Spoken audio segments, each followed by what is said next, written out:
Hey everybody, welcome and thanks for joining. My name is Ryan Spence from Philogics. I'm joined with Eric Pobletti from Equifax. Our topic today, a little fireside chat, even though we have no fire and no side, is a follow-up on the Equifax and Philogics webinar from last week. The webinar generated a lot of interest, and there was tons of questions that were coming in the Q&A. So many, in fact, that there wasn't able time to answer them. So we've done a little bit of work to consolidate the questions that were asked. There were a few different themes we went through, and we're going to spend a little bit of time here just kind of answering those questions for everybody so that they do have a chance to get answers to them. So from the Philogics world, I'm Ryan Spence, and I'll turn it over to Eric just for a quick intro on Equifax. Yeah, hi everybody, it's Eric Pobletti.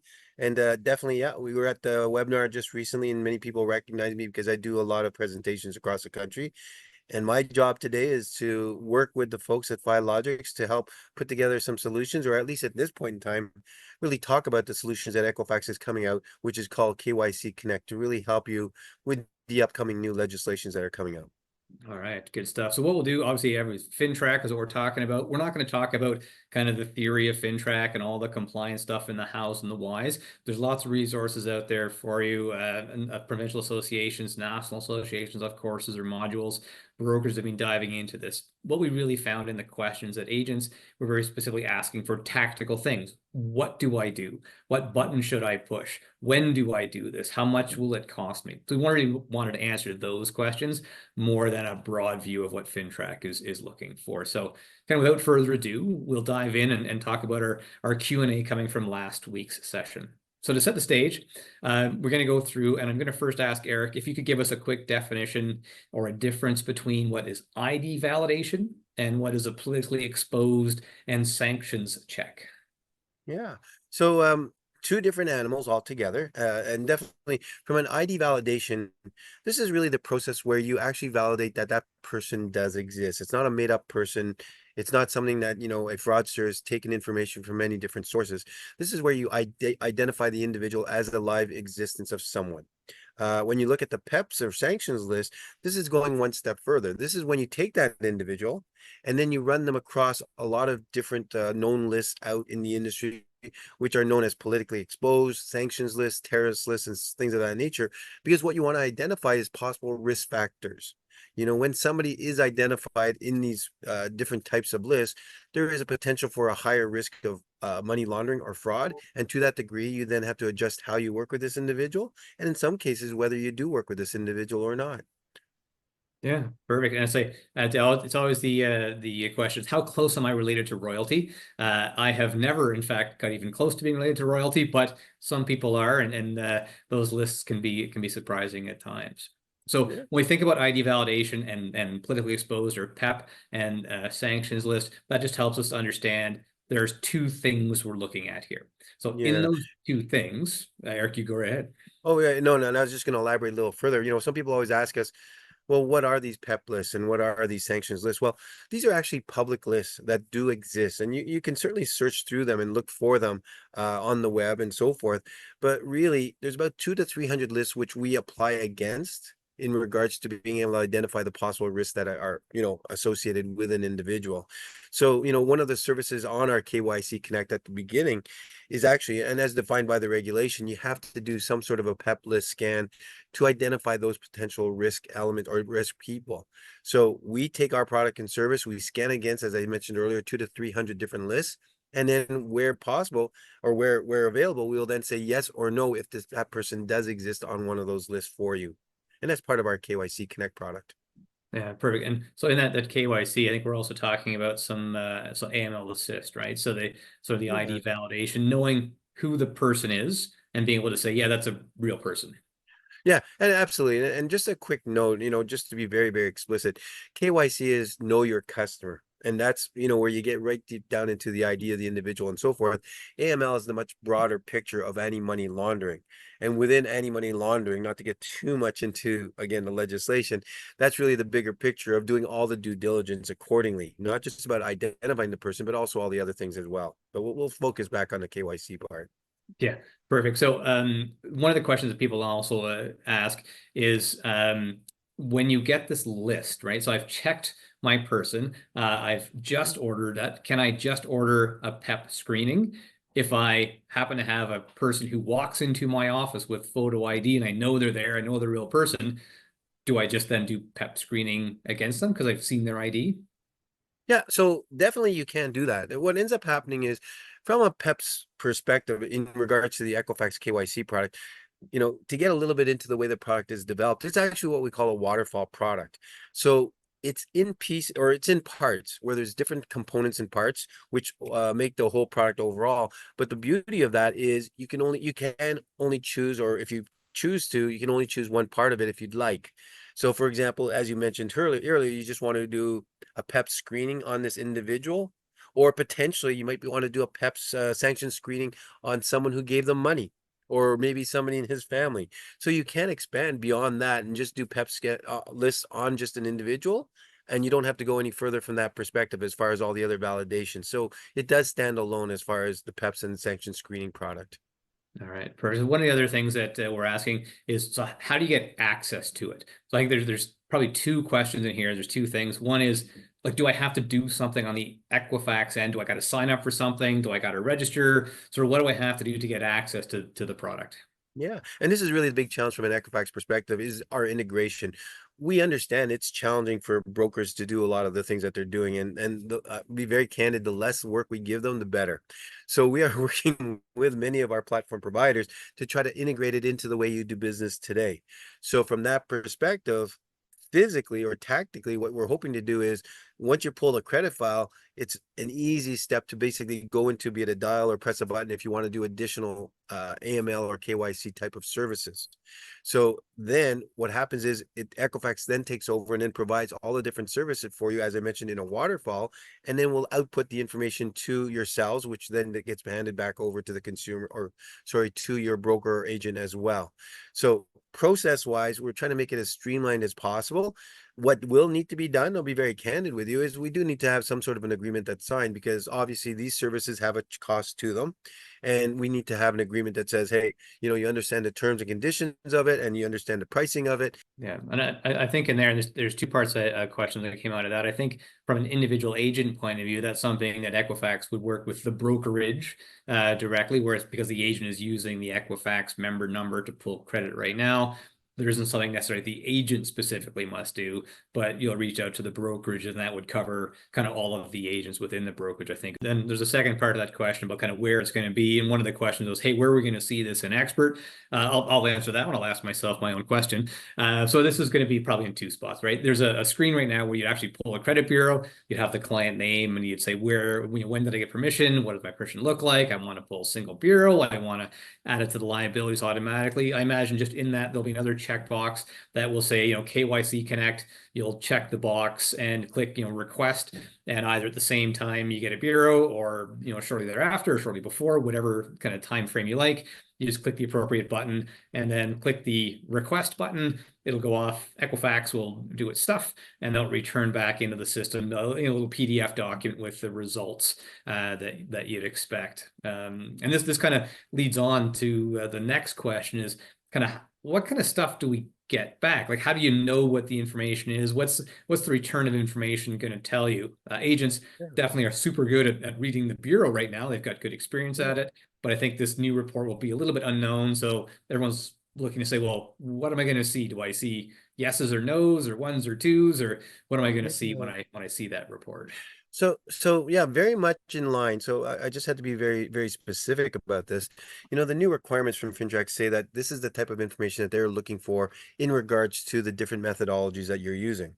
So case in point, as I did in my presentation, if you're doing a single source ID verification, there's certain items that are required by FINTRAC in regards to, hey, if you're going to report on this individual, these are the items that we need to have recorded. Then if you go into the secondary source, if the first single source fails, then you go to secondary source, and then there's different items again, which FINTRAC says these are the items you need recorded. Thereafter, we also actually, quite frankly, have also digital verification services, which we can also do, which adds into basically a third level of verification. What are you going to get back? essentially from an Equifax perspective, what we want to do is output all the necessary information that you require. We don't need to add in a lot more information. We don't need to put down, certain things in there, but we definitely need to put down the items that are being requested by FINTRAC. So if you do get audited from them, then certainly all that information that they're looking for has been done and recorded. And to that degree, I'm going to just throw this in. Equifax is also looking at a recording type of service as well. So not only will you have that available, but at the same time, even for more ease, Equifax can actually store that information. So essentially, you'll do it on a transactional basis. If you need that additional information during an audit, you just request it from Equifax and it'll be available. As far as the PEP list and the scan list, we're keeping it as simple as possible. Essentially, we're going to be providing yes, nos so that you know that it is on a terrorist list or what be the case, and then you can act accordingly. Yeah, first, that's good to hear. So basically, agents are going to get a yes, we've got the ID validated by one of these sources, and yeah, yes or no, you're on a PEP and Yep. sanctions list, which is, I think, is really And then useful. all the basic information exactly as you need to in regards to, the date, the file was accessed. Again, it was listed, I can get into the specifics, but it's really about 5 or 6 items on each of the single source and dual source that are really necessary for recording. Yeah. So okay, so it sounds like it's gonna be really easy to read, and you get a PDF document, and then you'll store that wherever your brokerage would demand you store stuff for compliance, right? So consent forms or any of the documents for compliance. So I think that should be quite a good, easy process that agents are used to. So the I guess the next question now is, I think you've touched base on the billing process. You've got a member number, and it can be associated there. Maybe if you do some commentary on just kind of what the expected pricing might be. So pricing wise, the one benefit that I have, quite bluntly, in regards to working with the mortgage industry as a whole, is when we look at the pricing, we really look at the industry as a totality. We don't look at an individual and say, okay, we'll price it on this individual. We actually look at the whole breadth of how much volume the industry has. And to that degree, I can provide very aggressive pricing because we know that this is a bit of a challenge for a lot of brokers and agents. I mean, they're already, being challenged with a lot of, cuts in margins and so forth. So from an Equifax perspective, we do our best in regards to providing a great price, quite bluntly. So when we look at the individual components, we look at basically, for example, when you start with the PEP list, you mentioned earlier, do I just want the PEP list, PEP and sanctions list? That from an Equifax perspective is transactional and it's 65 cents. And again, bear in mind, all of these items or all of these investigations are all transactional. So it doesn't mean you have to buy all of them for everybody. It really depends on the situation that you have and what choice you make. On the far end, I'm going to get to I'm going to say the most complete package. If you have to go through a PEP list, a single source, a dual source, and a digital DVS or digital verification service, Equifax will be selling that for $2.50 per transaction. So as you can see, there's a bit of a range, and certainly some products or some pricing might be in between depending upon how much you need. But really, if somebody asks for a range of the product per consumer, you're looking at 65 cents all the way to 250. All right, perfect. Which is good pricing. Yeah, and I think people are also thinking, like, if I've got a client doing multiple applications, I don't have to do the ID validation for each application. I'm validating the person. So if I've got one borrower buying 3 or 4 rental units, you're doing the check once, and that's going to apply to the 3 or 4 transactions you're doing. So I imagine there's going to be a lot of kind of getting used to it. Like the first couple of weeks, first couple of months, people get the feel of it and have a much better handle on when you do things and how you do them and what language you talk to the consumer about, right? Yeah, So it's going to be, it is a big change. It is a big change. I will throw out there and just to remind everyone, it is a big change for brokers and agents. But bear in mind, in the lender world, this has been around for a long time. I mean, Equifax has been dealing with FINTRAC for about 15 years. All that's different now is that it's now pushed down to the broker level. And from a FinTrack requirement, what they're trying to do is just have more people involved in the game of really vetting the customers because really there's a necessity to really reduce money laundering in Canada. So, it'll be a change, but certainly it is the new norm. And as with any change in this industry, this as much as I do, a lot of to do. There's a lot of a lot of manic activity at the beginning, but at some point, very, very quickly, it just becomes part of the way we do things. yeah, that's fair enough. You get used to everything. There's always changes. I guess the only one constant we'll see. So I'll do a quick maybe a summary here just to make sure we've got it all right. I think we've got all the questions answered. So from an Equifax point of view, there's a little bit of work to be done by the brokerage or by the account holder just to make sure they're signing up for the right thing, right? Enabling the right service. Equifax would reach out to be able to tell people how to do that. But between sort of now and October 11th, it's a good idea for brokers to be aware that's coming so they can kind of look at the messaging and just kind of realize that's what's being asked and take steps accordingly. In the expert world, we'll have the solution built into the platform, so you can click the appropriate button to access the service. The pricing of the service is, I gotta say, you're up kind of like the top end at $2.50. And then there's a good amount of knowledge too that both ID verification and PEP and sanction lists are really two queries, but you can capture both of those queries within the expert through expert within the Equifax KYC Connect product. So I think that's the only thing the only thing I would add to that though is again education, as you mentioned at the beginning. It's one thing to have all the products and services, but really, please, go through all the references that you have, even your head office, your broker head office, the associations, and even FINTRAC directly. Get a better understanding of exactly what they're looking at, understand the principles, because then you'll get a better sense of how the services and products that the KYC can really support you in regards to trying to meet some of those requirements. Because again, it's not people always ask for, and I've heard this many times, what's my checklist? What do I need to do? Just tell me what to do and I'll do it. Well, the challenge with the FINTRAC requirements, it's much more prescriptive, not prescriptive, it's more based on principles. And to that degree, having an understanding is very critical for you as a broker and agent. So, not just having the product, but understanding how to use it and even the frequency and also the diligence in regards to working with your brokers and agents on making sure they use it. Yeah, perfect. All right, that sounds very good. So we'll wrap it up here. I think that covers all the Q&A. Certainly the next little month, be more announcements coming out in the expert world as we show things. There'll be more demos, more release notes popping up, more information coming out from the Equifax point of view.